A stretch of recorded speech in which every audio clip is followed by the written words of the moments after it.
Hello guys, mapagpalang araw sa buhay ng bawat isa. Gusto ko lamang po palang i-share ang naging experience ko ng about sa hernia o luslos sa Tagalog. Nandito nga po pala ako sa Taiwan at dito rin po ako naoperahan, OFW sa Taiwan at factory worker. Ang mga product namin is sinulid at tela. Yun lamang po. Na-experience ko itong hernia na to o luslos nung nakaraang taon, by July or August yun, 2023, nung nagdidiskarga kami ng mga box. Tumitimbang ito ng nasa 45 to 50 kilos per box. Tapos, ang dami niya sa isang container van. Diniskarga namin siya. Ngayon, after naming magdiskarga, may naramdaman ako dito. Kasi habang nagbubuhat ako, naramdaman ko siya. Nakala mo may pumuslit dito sa may kanan. Sa may kanan, sa ilalim ng pusod sa may bandang kanan. Papunta siya sa may-ari ng lalaki. Na may pumuslit na hindi ko alam kung ano yun. Tapos, sinabi ko to sa asawa ko at sa katrabaho ko. Ngayon, sabi ko, di kaya nagkaroon ako ng luslos, sabi ko. Kasi, maliit lang siya. Kala mo pagka nakapa mo parang baliwala, kala mo laman na tapos naibabalik ko pa siya pataas. Parang kasi mayroong butas doon, tapos naibabalik ko pataas. Tapos binaliwala ko lang araw-araw. Ganun pa rin yung regular routine ko. Binabaliwala ko lang siya araw-araw.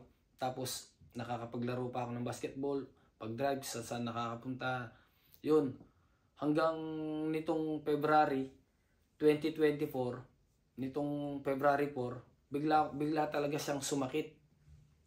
Ngayon pala nung binaliwala ko siya, naging mas malalim na pala siya. Kasi sinabi ko na nun sa misis ko nun tas pinaano ko pa nga sa kanya. Ngayon yung February 2020 po nitong 2020, February 2024, February 4, sabi ko Sunday yun. Hinatid ko ang misis ko sa Tainan, tapos nagda-drive kami pa uwi. Kasama ko yung church ko, sabi ko sakit nandito, sabi ko. Kala ko nga sa ininom ko lang. Ngayon, pinabayaan ko na naman siya ulit kasi umuwi ako noon, paghiga ko, nawawala naman siya Parang hinayaan ko lang, nawala naman sakit. Yung pagdating ng kinabukasan, bumalik ulit habang nasa trabaho ako, bumalik siya.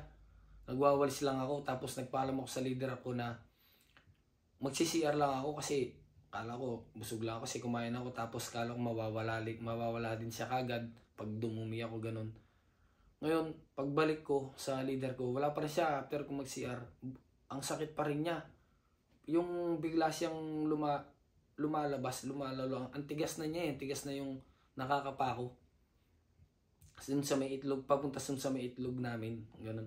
Tapos, after nun, sabi nung leader ko, magpa-check up ka na, sabi niya. Kasi hindi ko rin alam kung ano yan. Sabi niya ganun sa akin. 10:30 nakarating ako ng Tainan kasi malapit lang kami ng Tainanan Hospital.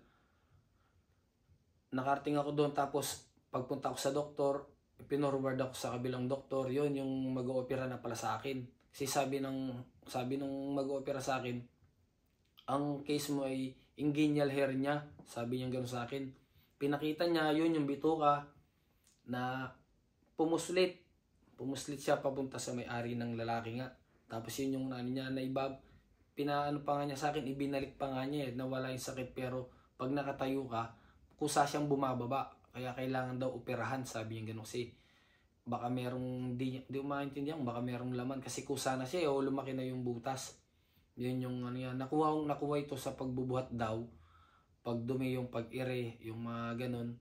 Kaya maraming case ng mga hernia, hindi lang dito. Pinakita niya lahat, hindi ko na iisa-isahin kung ano pa man to. Pero yung naging case ng akin is yung inguinal hernia. Kadalasan nakukuha ito sa pagbubuhat. Yung pagbubuhat ng mabibigat. Kaya sabi niya, pag magbubuhat ka, dapat may supporter ka. Yung nilalagay sa may stomach na sabi niya gano'n sa akin. Ngayon, February 5, pumunta na nga ako doon, tapos in-schedule ako ng operasyon ng February 5 din, before 3 p.m. nung sinabi niya sa akin na gano'n. Kasi tinanong niya ako kailan mo ba gustong schedule ng operahan? Sabi niya gano'n kasi magcha-Chinese New Year yun. Ngayon sabi ko sa kanya, kung pwede ngayon na lang. Sabi ko kasi magcha-Chinese New Year nga. Yun yung sinabi ko sa kanya.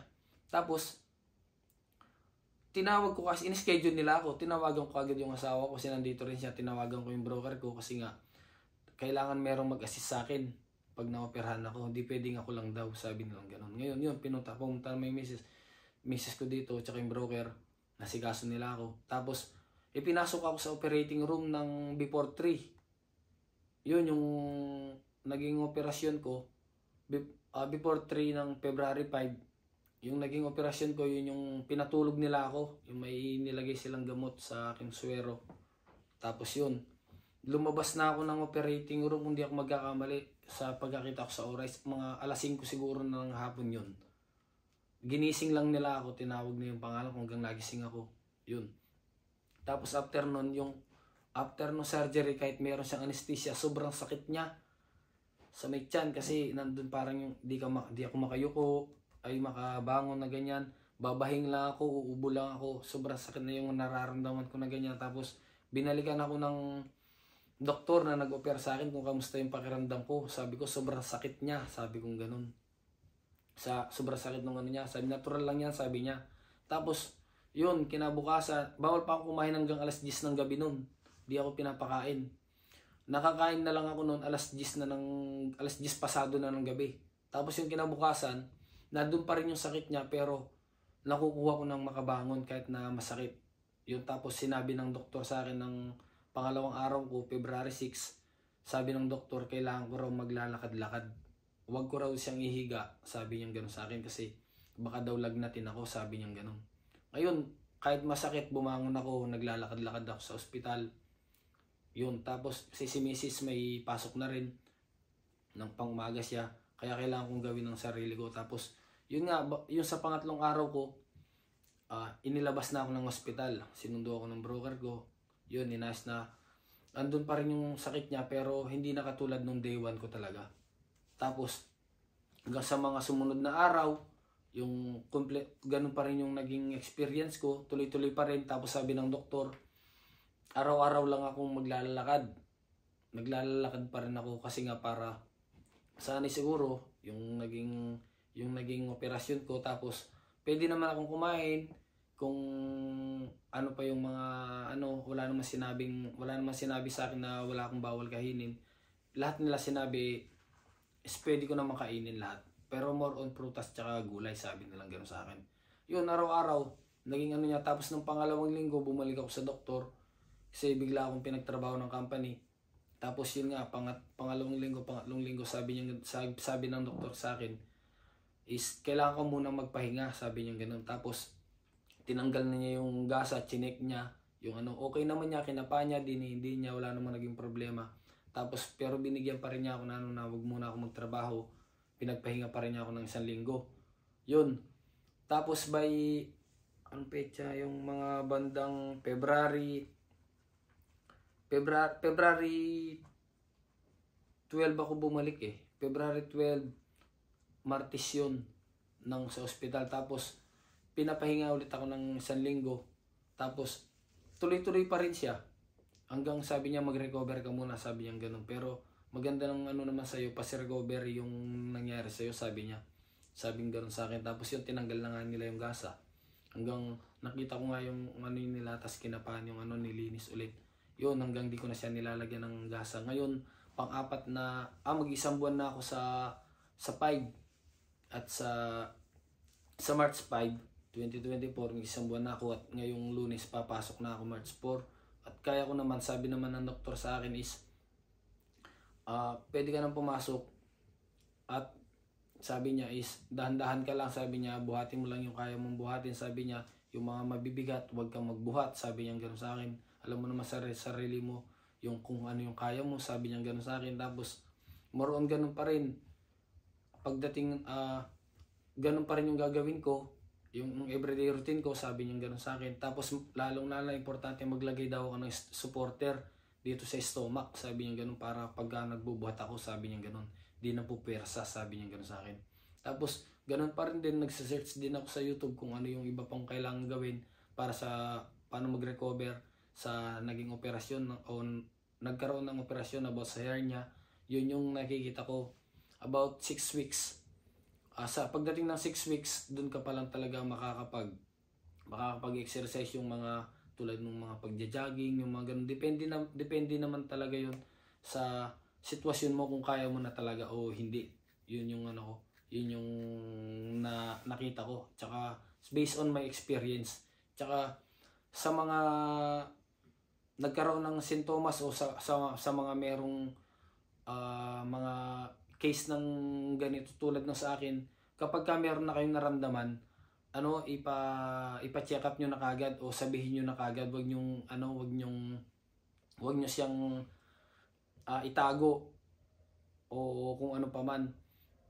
Dapat sabihin nyo na sa mga partner nyo, kaya magpa-check up na kayo para at least hindi umantong sa operasyon na tulad ng ganito sa akin. Kasi sobrang hirap talaga nung unang araw, pangalawang araw, lalo yung mga ganun, 1 linggo. Tapos hindi pa kayo makakapagtrabaho, yung mga ganun. Kaya sabihin nyo na sa kanila, kasi yung mga ibang nakakausap ko, sabi nila nakukuha daw sa hilot. Yun, tapos naibabalik naman hanggang nawawala naman daw. Pero yung sa akin, pinabayaan ko kasi, kaya mag-iingat lagi tayo, lalo na sa ating mga OFW na yung mga trabaho is more on buhatan.